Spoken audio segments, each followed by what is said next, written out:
Jadi barang milik negara pun tidak diadministrasikan, tidak direcord. Kita asal bangun, waktu Pak Harto 30 tahun bangun banyak sekali, nggak ada pembukuannya. Mau dibilang kecewa atau tidak, tapi yang jelas mereka adalah memang orang-orang yang punya potensi dan punya grassroots atau dukungan akar rumput yang kuat. Nah, kalau KPK mau terus ngawasi, masyarakat masih punya data lain, silakan ke KPK. Kita pidananya ini negara harus selamatkan uang 109 triliun. Karena memang kecewa karena memang tidak berhasil untuk mewujudkan impiannya untuk mensejahterakan rakyat. Karena memang program-programnya sekarang tidak banyak meningkatkan atau mengarah ke arah itu. Seperti itu.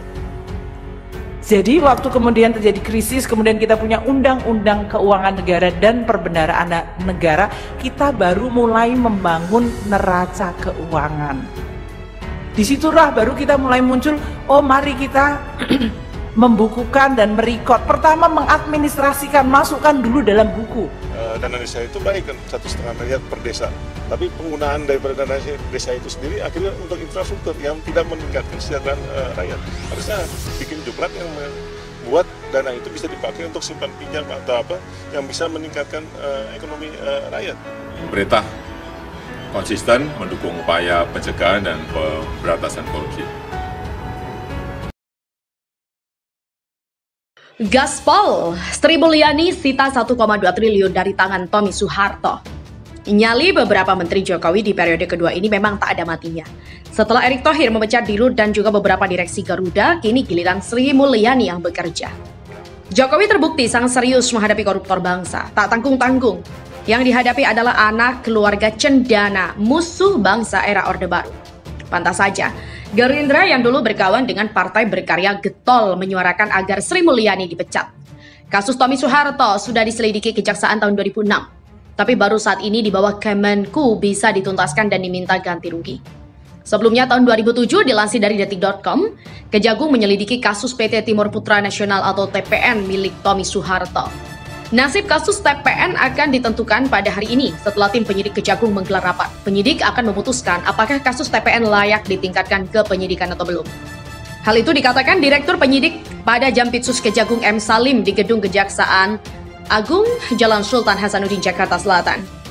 Kejagung selama ini masih menyelidiki kasus korupsi TPN dari sektor pajak dan bea masuk sedang Timur dan proyek mobil nasional atau Mobnas era Soeharto. TPN diduga tidak membayar bea masuk hingga menimbulkan kerugian negara sebesar 1,3 triliun. Akhirnya kemarin diputuskan negara mendapatkan 1,2 triliun dari perusahaan Tommy. Seperti dilansir dari kompas.com lewat keputusan MA, Kementerian Keuangan yang dipimpin oleh Sri Mulyani berhasil menyelamatkan uang negara senilai 1,2 triliun dari PT Timur Putra Nasional atau TPN milik Tommy Soeharto. Menurut situs Sekretariat Kabinet, uang negara itu berupa rekening yang diblokir di Bank Mandiri. MA memutuskan menolak upaya peninjauan kembali atau PK yang diajukan TPN terhadap putusan PK perkara 118 di PN Jakarta Utara. Putusan MA yang juga dimuat di situs MA dengan nomor register 716 PK-PDT-2017. Itu telah diputuskan pada 13 Desember 2017 dan sudah dikirimkan ke pengadilan pada 4 Juli 2018 lalu.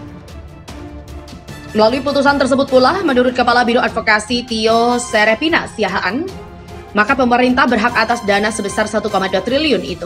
Selain itu, Sri Mulyani juga memiliki hak tagih atas seluruh utang PT TPN kepada pemerintah RI. Kasus yang melibatkan PT TPN milik Tommy Soeharto sebagai pemohon PK kedua dan Bank Mandiri serta Kemenku di bawah Sri Mulyani sebagai termohon PK kedua ini juga sudah berlangsung sejak 2006. Selain itu, terdapat pula 5 perkara perdata terkait PT TPN di Pengadilan Indonesia yang diantaranya sudah sampai pada tingkat MA. PT TPN memang mengajukan permohonan PK kedua atas putusan PK perkara 928 di Pengadilan Negeri Jakarta Selatan terhadap putusan PK perkara 118 di PN Jakarta Utara.